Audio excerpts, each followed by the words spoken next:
We're going to totally change the subject now and totally change the mood because we're going to talk about Britain's wildlife, because at least one species becomes extinct in the UK every year. Can you believe that? One species. And despite 80% of people admitting to worrying about changes to the countryside, half believe they can't actually do anything personally to protect wildlife.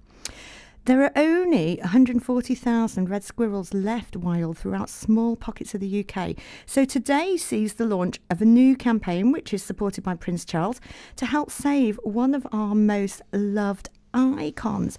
I'm extremely pleased to be joined by Mike Dilger, who's one of TV's most loved wildlife experts. Good morning, Mike. Peg, good morning, and you are too kind. How lovely to be on the show. Well, it's just fabulous to have you on. So please tell us a bit more about the plight of the red squirrel. It's a very sad plight, Peg. It declined massively over the decades, really, and it all comes down to the fact that the Victorians travelled all over the world, and what they did is they kind of colonised new areas, and they went to the States, and they started collecting animals all over the place and thought they'd bring the animals back into the UK and make the wildlife in the UK multicultural. And what they did is they went to the Americas, they brought back the grey squirrel, which is found on the east coast of the United States, and thought it'd be lovely to have the red squirrel alongside the grey squirrel. Thought they'd get on happily, and everyone would be delighted with the fact that they've got double the number of species of grey squirrel. Unfortunately, they didn't get on very well. The grey squirrel is larger, it's more aggressive, outcompetes the red squirrel, and it also carries this virus called a parapox virus. And now the grey squirrel is immune to this, Peg. Right. But what it's done is it's passed it on to the red squirrel, and the poor old red squirrel has become decimated. And as the grey squirrel in late Victorian times spread slowly through the 1930s, 1940s, right across the UK, it pushed the red squirrel right to the very brink, and it survives. It's doing very well in Scotland, where the grey squirrel is absent over large parts, but it's only really in pockets in England and Wales. This whole campaign is trying to kind of highlight the plight of the red squirrel, and with the Red Squirrel Survival Trust, we're going to try and see what we can do to actually keep hold of the populations we've got and try and enhance those populations, and where possible reintroduce the red squirrel into areas where it used to bound around 50, 60 years ago, and hopefully it will soon. So how hard is that actually to reintroduce a species into an area, especially, you talked about those viruses that are around, and I guess in a lot of the areas the natural habitats just aren't the same as they used to be 50, 60 years ago? I think it's a very good question, but I think in terms of the habitat's fantastic for red squirrels. A lot of red squirrels survive in areas of conifer plantation in the UK, and they do that because it's the one habitat the grey squirrel doesn't really like. So if you go up to, for example, up to Kielder Forest, the famous huge forest in Northumberland, the red squirrel's doing well there because it's just not the right habitat for the grey squirrel. And quite happily, the red squirrel survives in Cumbria and beautiful oak forests where the grey squirrel isn't. So really, anywhere with trees, the red squirrel will do quite well. So we do still have the habitat. We do still have lots of woodland. The big problem is keeping the greys at bay. And lots of islands, for example, the Isle of Wight, the islands in Dorset, like what's the island called? Just off the coast in Dorset, are doing remarkably well because the grey squirrel can't swim, so it can't get over onto the islands to kind of run amok. But areas in England where the red squirrel is surviving, it's almost being surrounded on all sides by these greys.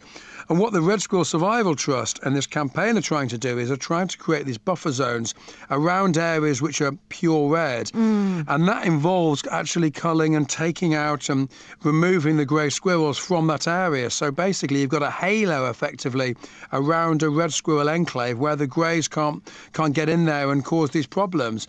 And I'm not suggesting for a minute, Peg, that we get rid of grey squirrels, because that's not going to happen. No, you see, I was going to ask, because one of the things that's going through my head, I mean, maybe me being a little naive, but isn't one of the things about nature that when you leave wildlife and nature to kind of manage itself, which really is the ideal situation, that sometimes some species win out over others? That's absolutely right, they do. And you could say kind of like, well, let's just kind of let them get on with it. But, man has created the problem in the first place by bringing the red squirrel to the UK. So we have a kind of moral obligation to try and protect our native red squirrel species. And I know a lot of people get a huge amount of enjoyment out of grey squirrels, and I certainly do. I love watching them. They're fantastic critters to endlessly engage and to watch running around the trees. But in areas, and I say leave the grey squirrel alone in areas where there's no red squirrel, but in the small areas where you do have red squirrels, then please try, what the project's trying to do is trying to kind of remove the grey squirrels from that area so the red squirrels can survive. And certainly in Bradford, if you go kind of further up the M1, you can see in the Yorkshire Dales lovely populations of red squirrels.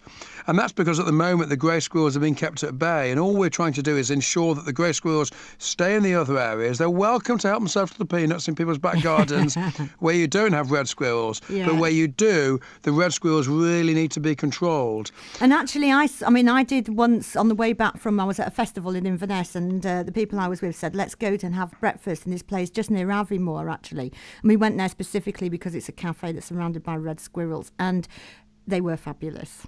I know that exact cafe. Oh, do you know the one? Cafe. Yeah, and they did quite a good breakfast in Aviemore. It's fabulous. And what they do is you can sit out on the deck and you can watch the red squirrels come down the feeders. That was the one. It was great. Well, I'm always going up for the one show to film up in Scotland. So I think Aviemore is an amazing place to see red squirrels. And Scotland actually has 75% of the squirrels because it's got this huge, big Scots pine forest, which are fantastic for red squirrels. Yeah.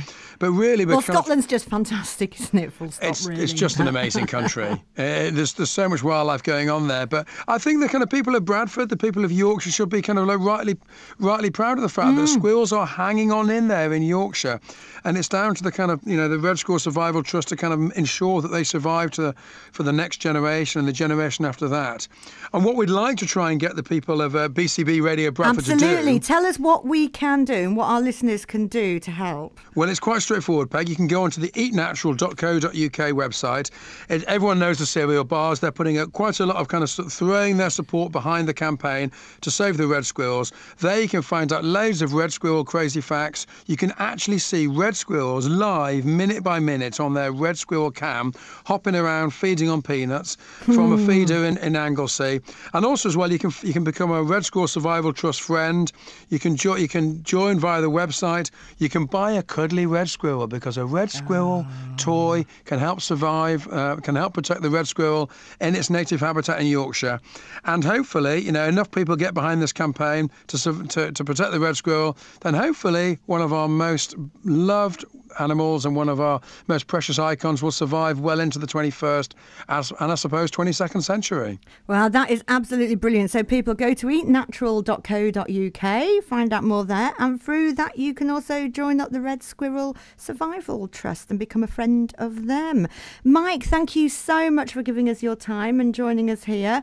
All the best with the campaign. Thank you very much, Peg. And I must just say, I spent a weekend with a very famous Bradfordian last week. I was with the lovely Anita Rani from The One Show. Oh, right. OK. Well, we've got plenty of famous Bradfordians and plenty of really good people from this marvellous, majestic city that we've got. And I was up there recently. I had a very famous chicken Rick Stein in one of the famous Bradford curry houses. Oh, yeah. Cracking part of the world. Well, of course, we are England's curry capital. We're also the world's first official city of film, so please do tell The One Show to come up to the Marvellous Media Museum even more. We'll have them any time. I'll get myself right up there as soon as I can persuade them. Brilliant. So nice to speak to you, Peg. Lovely. Thanks ever so much, Mike. Have a good day. Take care. Bye-bye. Take care. Bye-bye.